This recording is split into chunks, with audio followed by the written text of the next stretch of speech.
Shalom saudara yang dikasih dalam Tuhan. Kembali lagi hari ini saya menyapa setiap umat Tuhan dimanapun Bapak Ibu Saudara berada melalui program Bible and Coffee. Saudara yang dikasih dalam Tuhan, hari-hari ini bukanlah hari-hari yang mudah untuk kita jalani. Hari-hari ini adalah hari-hari yang penuh dengan tantangan, penuh dengan pergumulan. Tapi firman Tuhan harus tetap menjadi landasan kehidupan kita. Kenapa? Karena sampai hari ini iblis masih mencari-cari orang yang dapat ditelannya.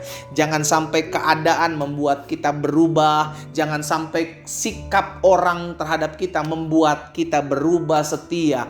Karena itu tetaplah kerjakan keselamatan kita sehingga kita tetap terus didapati Tuhan setia. Karena firman Tuhan mengingatkan kita hanya orang-orang yang bertahan sampai akhir, sampai kesudahannya, dialah yang beroleh selamat. Saudara yang dikasih dalam Tuhan, kita akan kembali merenungkan firman Tuhan. Kita berdoa, kita datang kepada Tuhan. Bapa, terima kasih buat hari ini.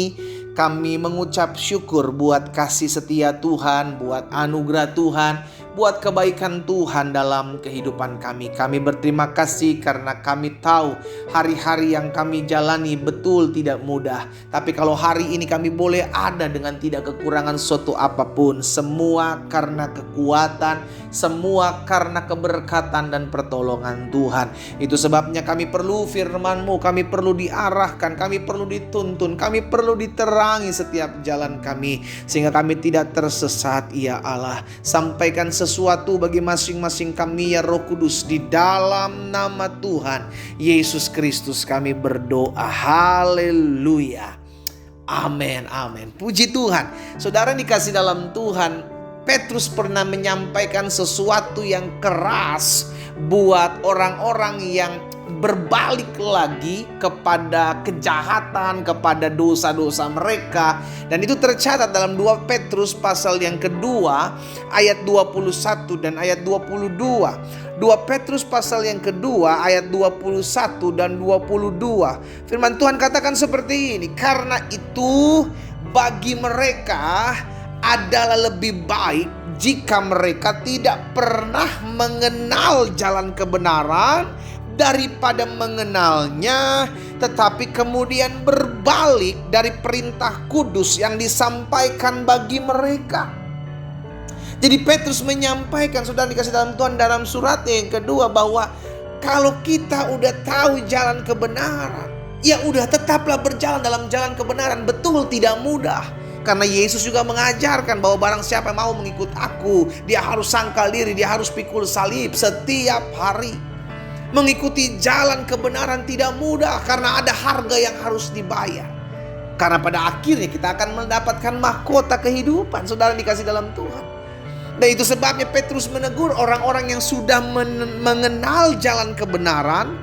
Tetapi ketika mereka mengenal jalan kebenaran, mereka kemudian berbalik lagi dari perintah kudus yang disampaikan pada mereka.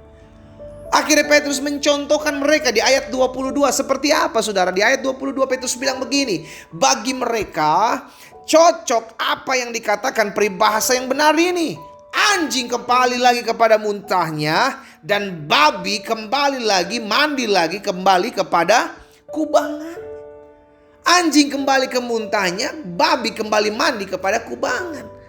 Ini yang dicontohkan, seperti inilah orang-orang yang sudah kenal jalan kebenaran tetapi berbalik kembali dari perintah kudus. Saudara dikasih dalam Tuhan, suka tidak suka, terima tidak terima, mau tidak mau, hari ini sampai hari ini kita tahu setan masih berkarya. Setan masih bekerja. Dia seperti singa yang mengaum-ngaum mencari orang yang dapat ditelannya.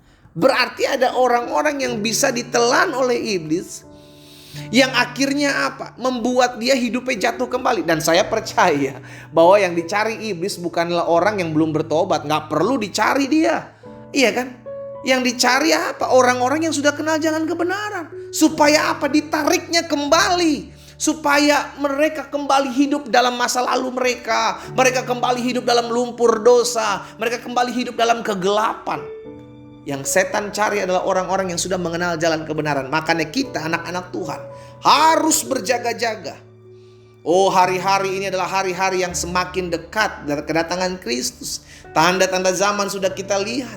Dan iblis akan terus mencari orang-orang yang bisa dapat ditelannya. Sehingga akhirnya dia membawa setiap anak-anak Tuhan yang tidak memiliki keteguhan hati, kemantapan jiwa, iman, pengharapan untuk menjadi sama dengan mereka.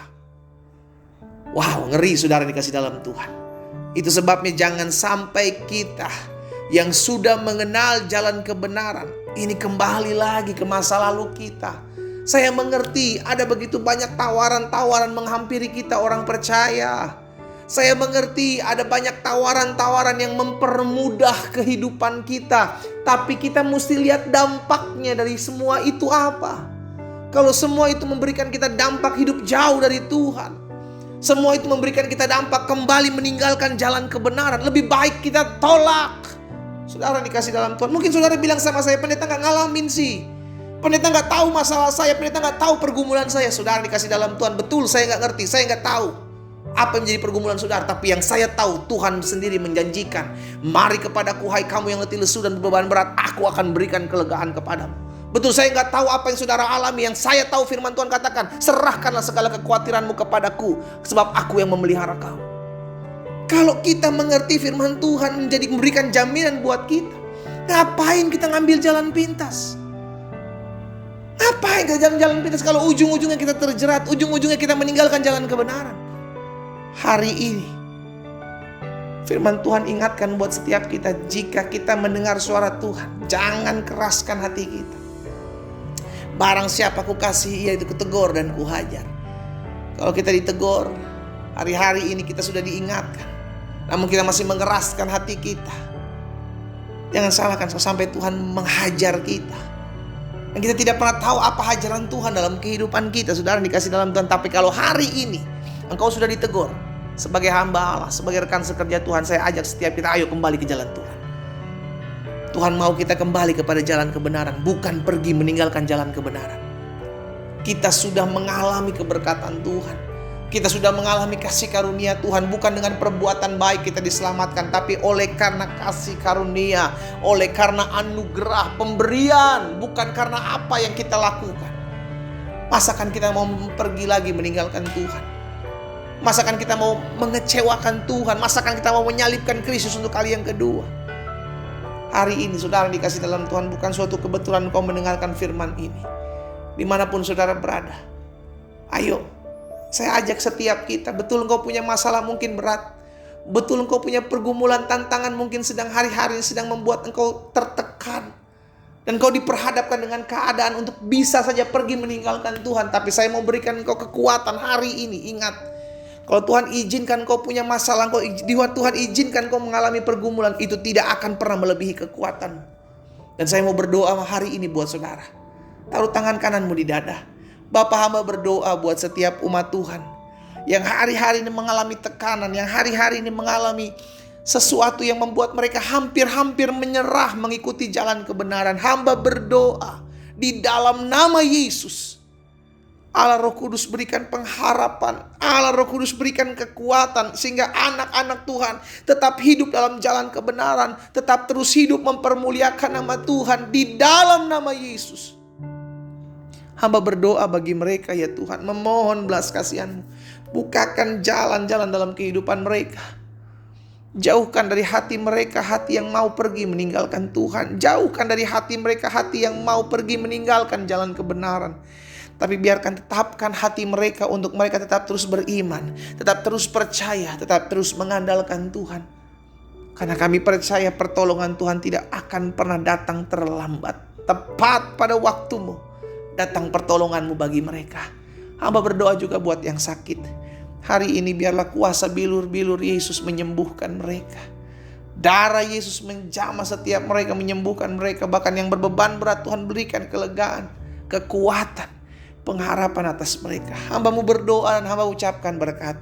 Di dalam nama Tuhan Yesus Kristus hamba berdoa. Haleluya. Amin.